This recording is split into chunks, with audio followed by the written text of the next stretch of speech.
Next up on the queue, my man Jamieson Woolflott. It's been a pleasure to work with him on the past 12 months, having him on the team.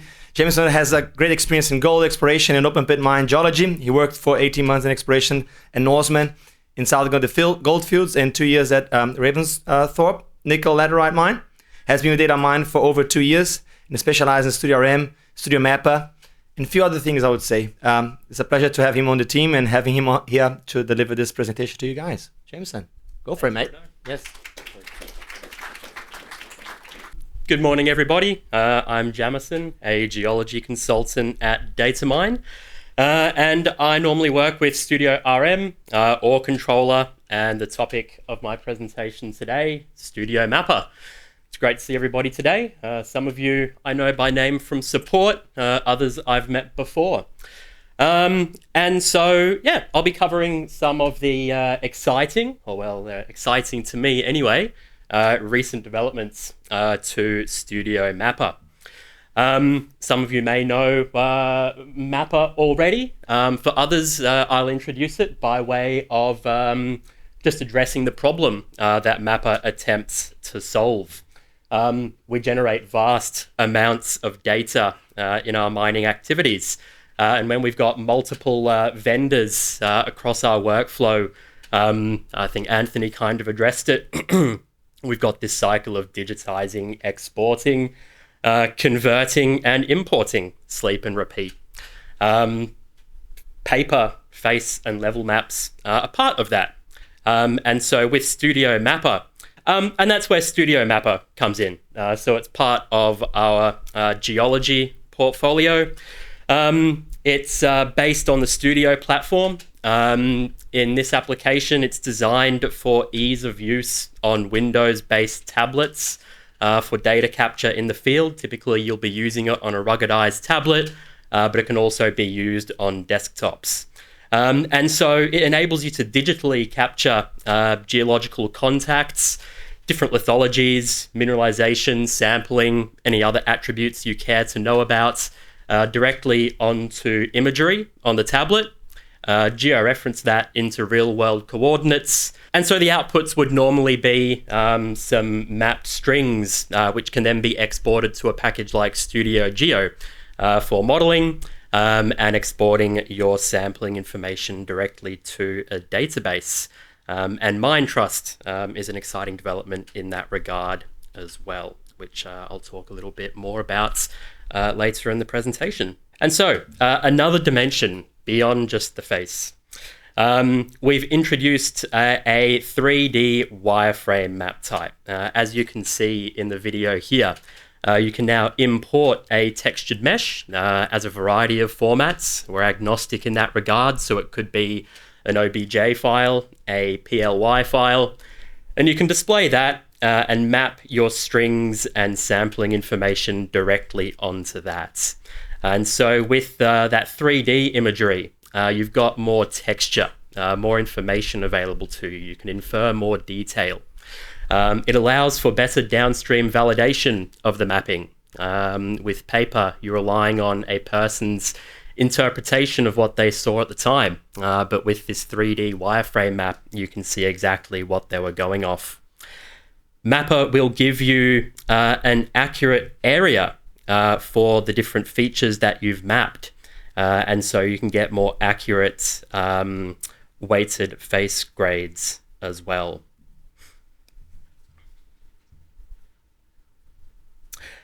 Once you've captured that, you can convert your features into 3D planes, automatically or manually assigning them geometries, a dip and a dip direction. With those planes, you can conduct some geotechnical analysis. And so Mapper will give you RQD, fracture frequency, and joint spacing values. This will be further enhanced in the future. That can all be output automatically to a StereoNet plot as well. Perhaps the most exciting part of the new wireframe map type is that it branches Mapper away from just being an underground solution, and now we can use it for open pit mapping as well. as you can see in the video there. And in a future update, we'll have the ability to conduct a slope stability analysis directly from Mapper. And so in the open pit space, we can now offer this more comprehensive pit mapping solution. Just to touch on a couple of additional products we have in the space. MineFlight is an Android app. It's available from the Google Store on your phone right now. And with MineFlight, you can import a topography surface, outline the area that you're interested in, and enter some basic flight parameters. You don't need to be a drone pilot. And MineFlight will generate a flight plan, initiate the flight, and determine how many photos need to be taken and where to give you an efficient photogrammetric analysis. They can then be imported to PixPro. PixPro is one of our technological partners, which will conduct the photogrammetry to convert those photos into a georeferenced 3D mesh, and then they can be brought into Mapper for mapping onto.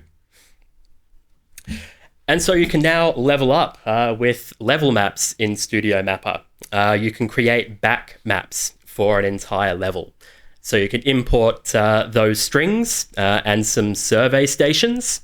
They can remain live linked to the original copy, so when they are updated by the survey department, they can be easily synced through Mapper. Normally this exercise will be undertaken by a number of different people over a number of different trips. And that's where something like Minetrust displays its strength. So once you've gone underground and done your mapping, the output from your work can be seamlessly synchronized with a central database or any other field mapping devices so that other people can then continue your work on a different device. And in this regard, we've got abilities. You can, for example, lay down a virtual measuring tape from a reference point like a survey point. So you can accurately measure the positions of the features that you're mapping underground. And that can all be exported to a pre-configured plot template, perfect for then printing as a poster and putting on the wall.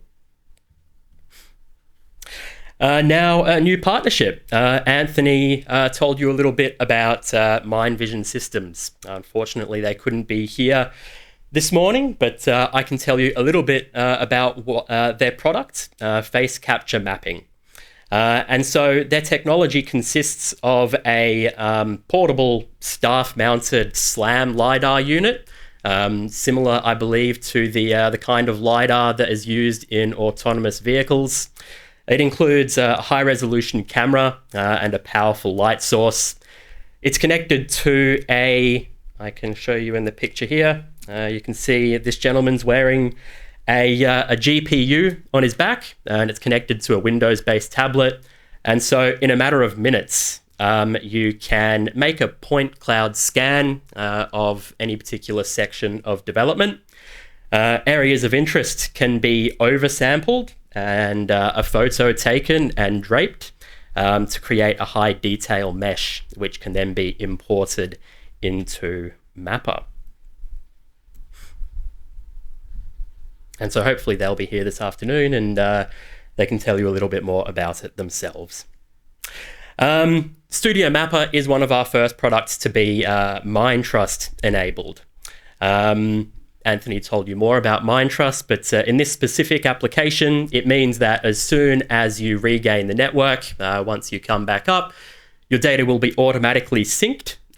You don't need to worry about doing it yourself. And other people, other mappers, resource geologists, anybody who needs the work that you've done will get the latest versions of those files at a button press. And so mapping the road ahead.